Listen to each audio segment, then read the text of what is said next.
The most sexually adventurous thing I ever did, I did it when I was single. When I was single, I ordered the #1 vibrator on the Love Honey website. And the Love Honey website is a sex toy website, for those of you pretending not to know.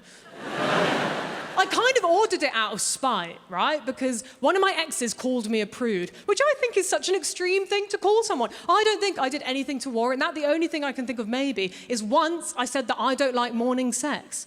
That's not a big deal. That doesn't mean that I'm not sex positive. I just don't think you should do something that disgusting in the morning. Not whilst the blackbird is singing his morning tune.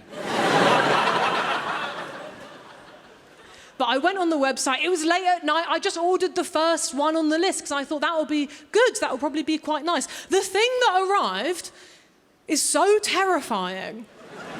It plugs directly into the wall.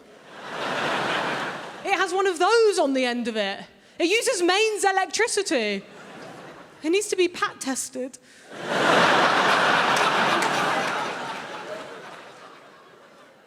I just find that so threatening, because I think what that's basically saying is, what I'm about to do to you couldn't possibly be done with a battery.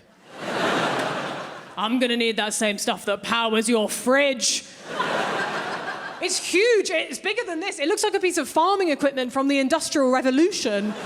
But it's called a wand. There is nothing magical about it. I've never seen this type of vibrator before. All the vibrators that I've seen advertised online are very small and portable, and they're not making big claims. They're just happy to live in your bedside drawer, and they'll be there like, okay, girl, I'm here if you need me.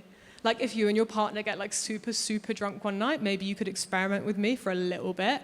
Honestly, I might not do anything, but I might speed things along for you a little bit. Either way, no worries if not. Whereas my vibrator is just next to the bed like, do you want to meet God? Not really. It doesn't even fit in the bedside drawer. It's just curled up on the floor like a python. And after it arrived, I was like, is this the right thing? Because I checked on the website, because I thought maybe it got mixed up with like an order meant for Guantanamo Bay.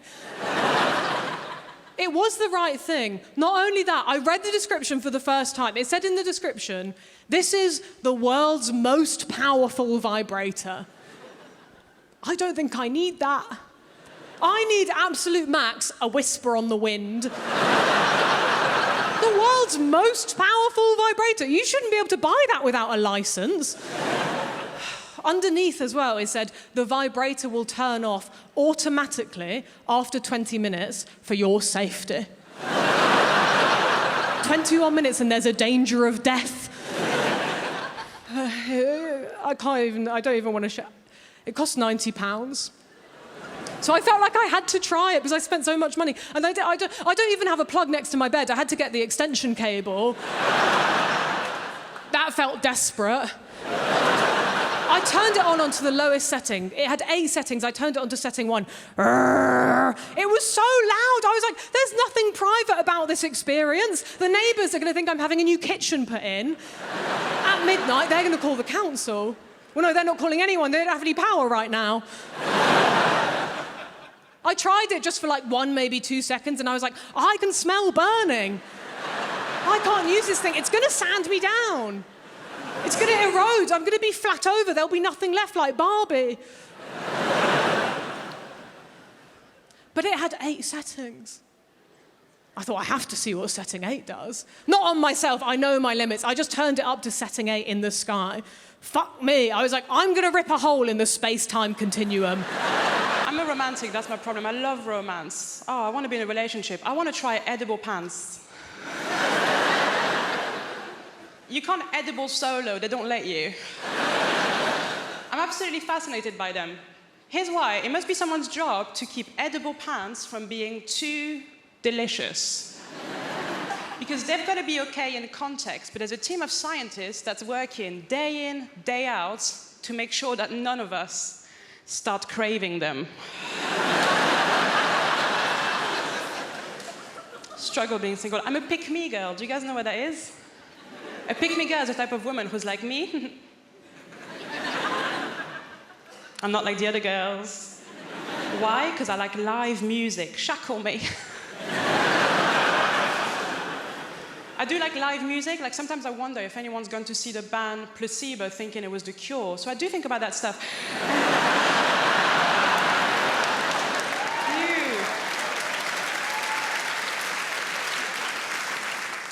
Love live music. I went to see ABBA Voyage. Have you guys seen it? ABBA Voyage, if you haven't seen it, it's incredible. It's ABBA. They've got holograms now. But just before going into ABBA Voyage, I found out a little bit of industry gossip, and I'm going to share it with you because I was pissed off. ABBA, the band, they're not even dead.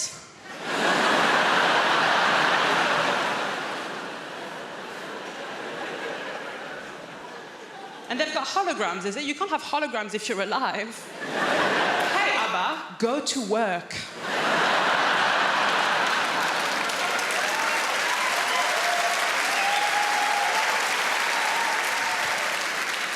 ABBA Voyage, it's amazing. From start to finish, it's them at their best. They were 28 years old when they recorded it. Start to finish, them at their best. A bit like this. So, ABBA Voyage, at the end of ABBA Voyage, sometimes the real ABBA, they come out.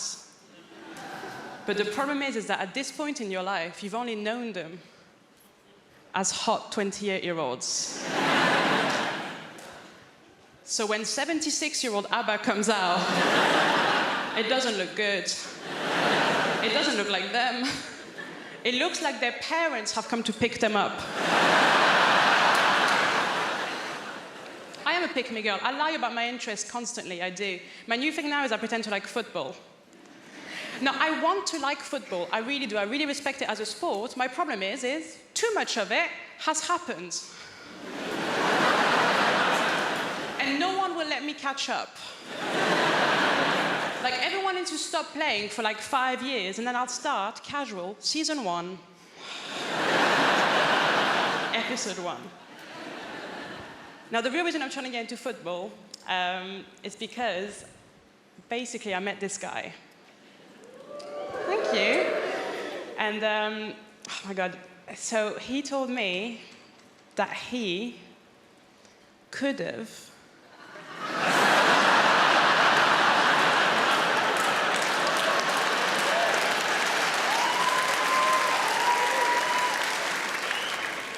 Do you guys know him?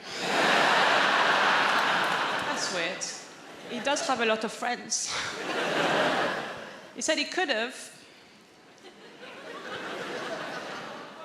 gone professional. But then, and this is so sad,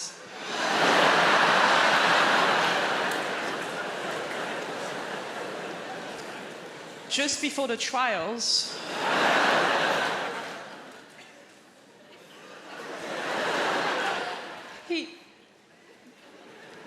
he didn't have the skills. He didn't have the skills, the work ethic, all the natural talent. So close.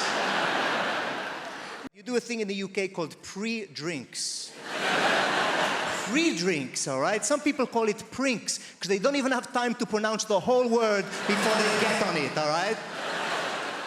Pre-drinks. I had no idea what it was. I had to ask my friend. I was like, Di, what the hell are pre-drinks? He said, Ignacio, it's great. We drink at home before we go out to go drinking. I said, that is the stupidest shit I've ever heard in my life. I said, why would you do this? He said, you know, just to warm up to get ready to go drinking. I said, that doesn't make any sense, all right? You don't do it for anything else, do you? You don't go, we're going to go to the cinema, pop a fucking DVD in before we go to the cinema.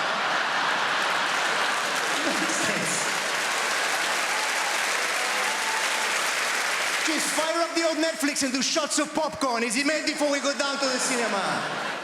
Craziness. Everything revolves around booze, okay? People in this country start drinking around about 13, 14 years of age. Does that feel about right?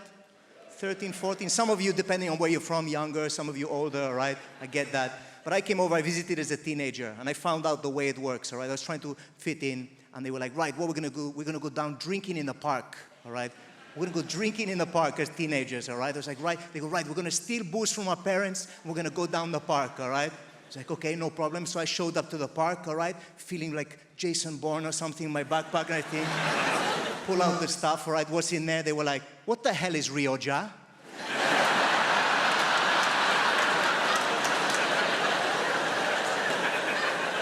Like, it's Rioja. Does anyone have a corkscrew, actually? Because otherwise we're going to be here for a while.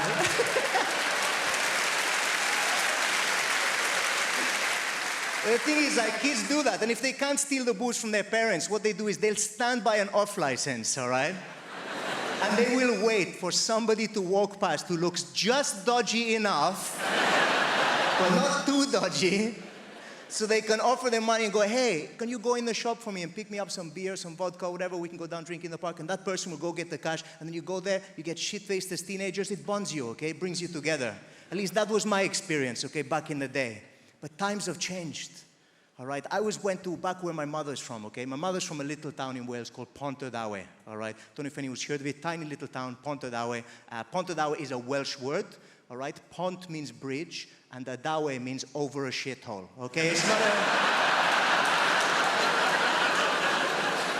a delightful place to move to from Mallorca, is what I'm trying to say. Right? My mother hates that joke. She's like, Ignacio, please stop saying that. They've taken all of the trolleys out of the canal, all right? Can we... But I was visiting and I was walking to see my mother and I passed an off license, okay? And there's this kid stood by the off license as I'm passing, all right? And he clocks me and I've got my guitar on my shoulder, so he's thinking, this guy's got no prospects. So he comes over to me with his cash, all right? And he was like, hey, could you maybe go in the shop? I'm like, I know where this is going. He goes, can you pop in the shop? I'm like, right. He goes, if I give you this money? I'm like, yep. And he goes, and get me some. I was like, I know where we're going. He goes, vape. I was like, what? He goes, vape. I said, seriously, vape? He said, yeah. I said, what flavor? He said, cherry. I was like, of course, cherry vape. All right, rock and roll. I go in the shop. I'm laughing to myself. I can't believe these kids asked me for cherry vape. How times have changed, all right? I go up to the counter. The guy behind the counter must have thought I was insane, all right? I'm laughing the whole way through the shop. I grab the stuff, pay for it, put it in the bag. I walk out. I'm laughing on the way out. I give the kid the bag. I go, there you go, pal. 20 Marlboro Red and a bottle of vodka. Grow up, you little shit. What is this? Vape nonsense.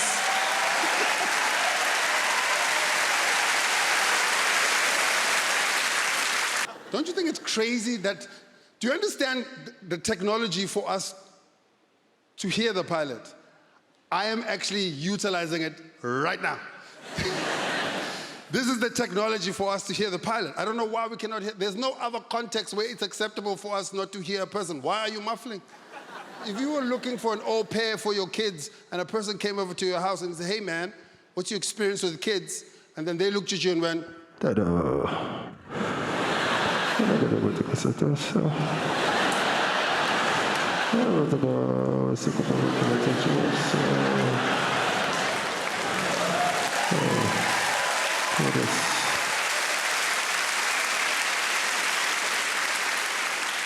Like, you need to get out of my house, son.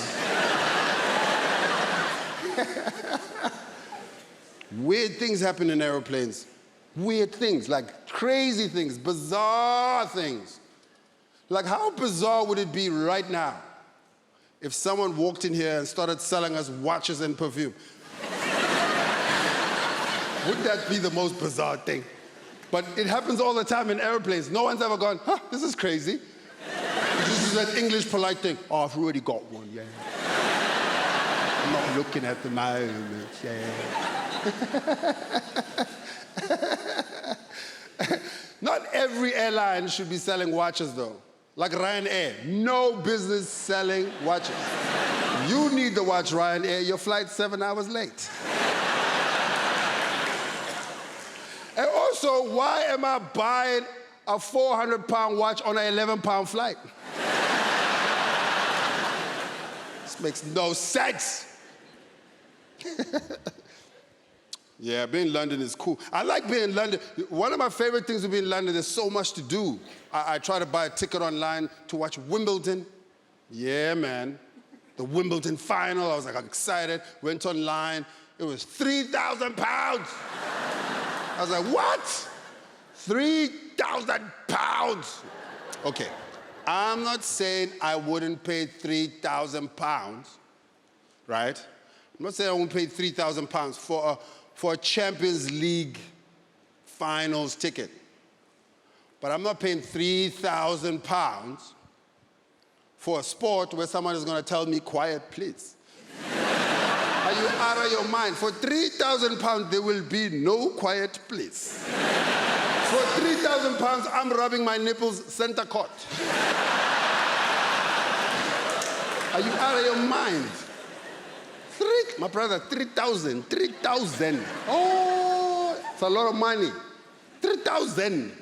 My brother, 3,000 pounds. For 3,000 pounds, I should be able to whisper some advice in Roger Federer's ear. 3,000. I should be able to walk into the court. Sorry, Roger, come on, forearm. Let's work on that. Come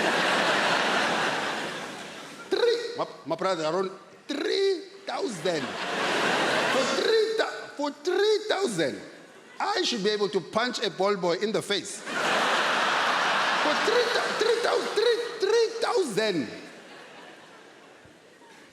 Could be walking across, picking up a ball up.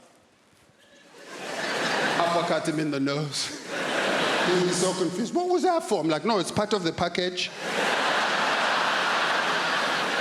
If you look carefully, I can kick you in the balls.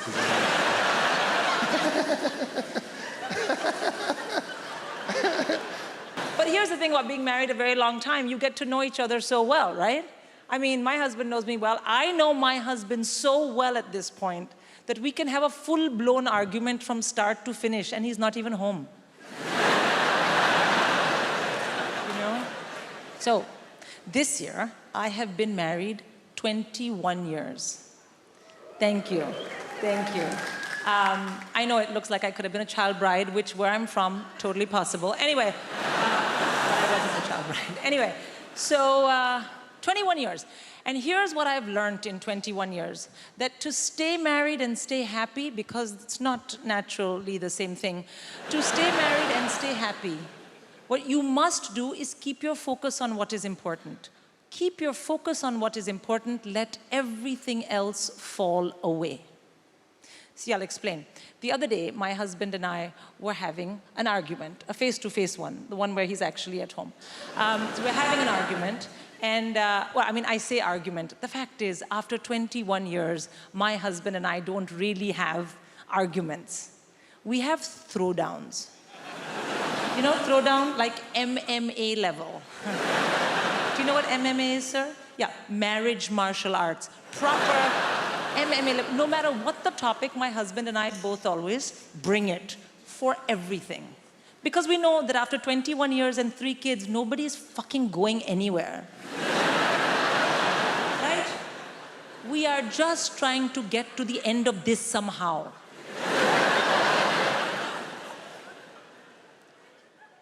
And also, you should know, like I told you, when I arrived here, I got a UK passport. My husband is Scandinavian. He didn't bother. And then we were having this argument, and he was like, I don't understand why you didn't do it this way. And I said, really, what I don't understand is why you don't fuck off back where you came from.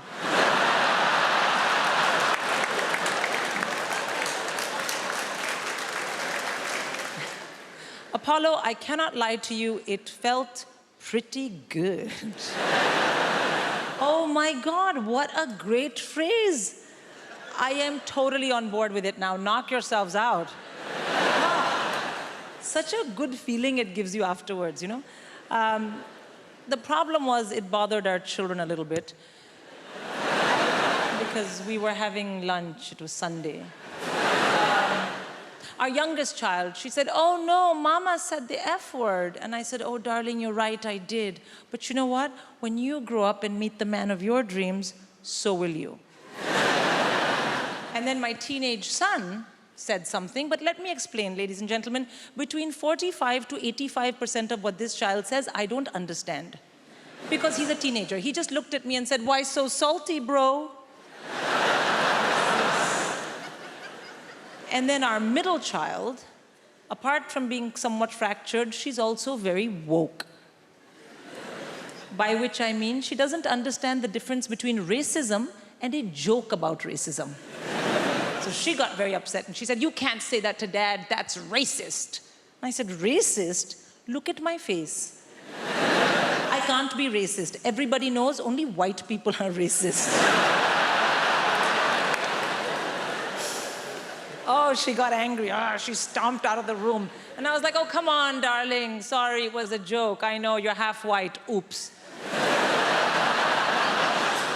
There's other younger people in the room, right? You know what I mean. You have only ever known a time in your life when you're trying not to get pregnant or trying not to get somebody else pregnant.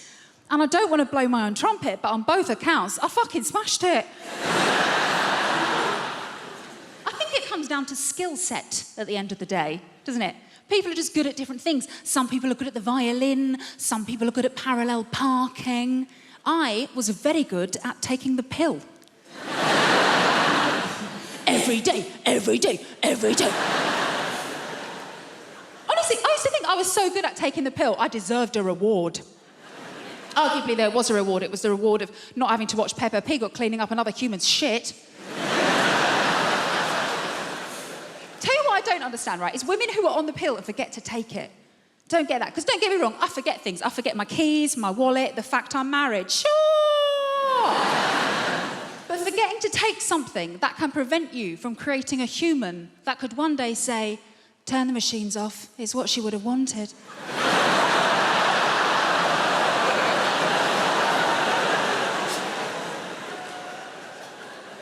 I'm going to remember that one, thank you.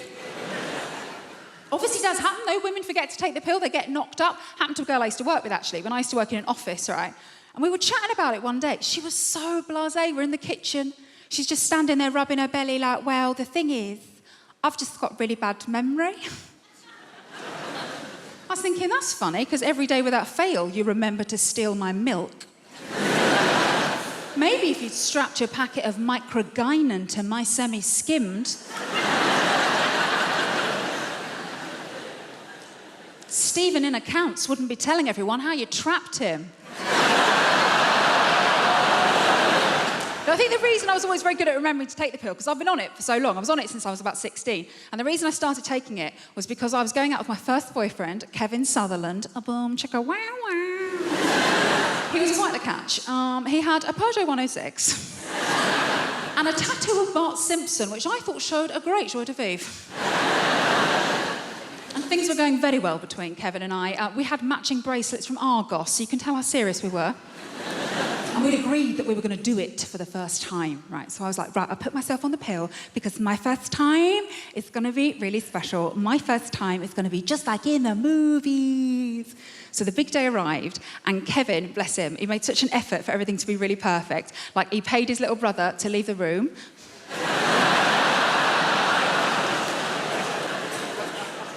To this day, the most romantic thing a man has ever done for me.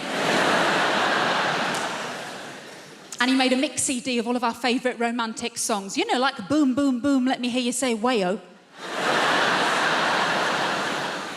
And as we lay down on his single bed, with his Liverpool FC duvet cover on it,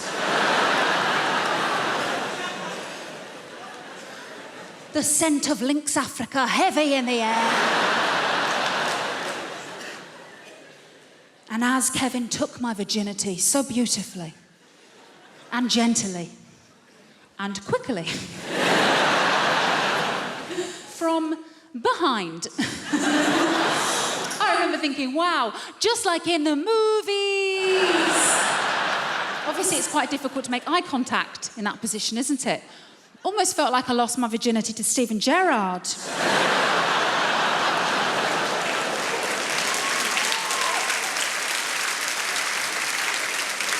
I'll never walk alone. I never will. It's lovely to be here. I've come all the way from Brighton. Just in case you're wondering what this haircut is about. Might be a new face for some of you people. Don't panic. The BBC invited me here because they needed a beige lesbian. So I'm just here to tick some boxes. Not your box, madam. Just a metaphorical box. I'm half Spanish, that's what's happening there. I've got a Spanish mum, and she lives here in the UK. It's all very legal. She's lived longer in the UK than she's ever lived in Spain, but the brilliant thing about my mum is that she's never lost her accent. She's done very, very quickly. She's lost her words she cannot pronounce. Lost her words she cannot pronounce, huh? My favourite word that my mum's never been able to pronounce is my brother's name. It's not even a difficult name, his name's Stephen. I don't know if you've noticed this, Spanish people, any word that begins with the letter S, they struggle, right? So my mum doesn't call him Stephen, she calls him Steven.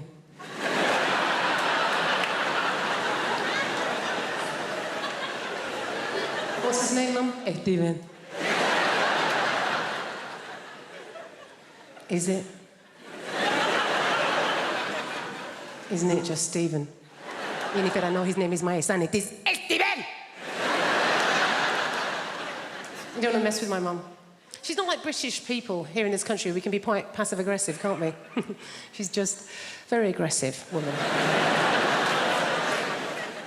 I don't know how my mum's never really coped in this country, and I think it's because, like a lot of Mediterranean people, she's quite loud, yeah? She's got one volume. It's like this. Hello! How are you? Whereas in this country, particularly if we're middle class, we tend to be low talkers, don't we? We don't like to raise our voices, do we? Why? Because we've got money.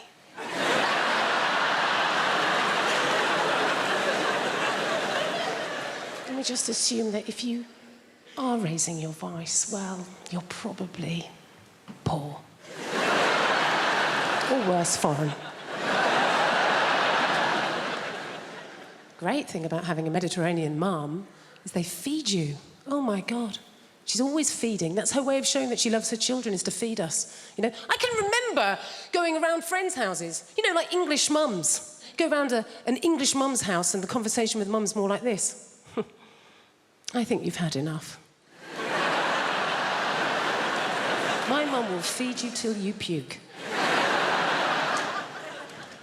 Anything could be going on in my life and my mum will relate it back to a meal that she's cooked. Do you know what I mean? Like, so good or bad, particularly if I'm depressed. If I phone up my mum and I've had a terrible day, yeah? I phone up my mum, conversation always goes like this. Oh, Jennifer, my God, I'm so sorry to hear that you're having a hard time right now. But you know what? Don't worry, okay? I made a soup. Come home. You sound hungry. I made a chicken curry, I made a lamb tagine, I made a casserole, Jennifer. I made some tortillas, some paella, some curry, Jennifer. You love curry, maybe some meatballs, some pork ball, beef ball, aniseed ball, banana ball. You're a lesbian. You don't eat enough balls. Please, come home. Eat my balls.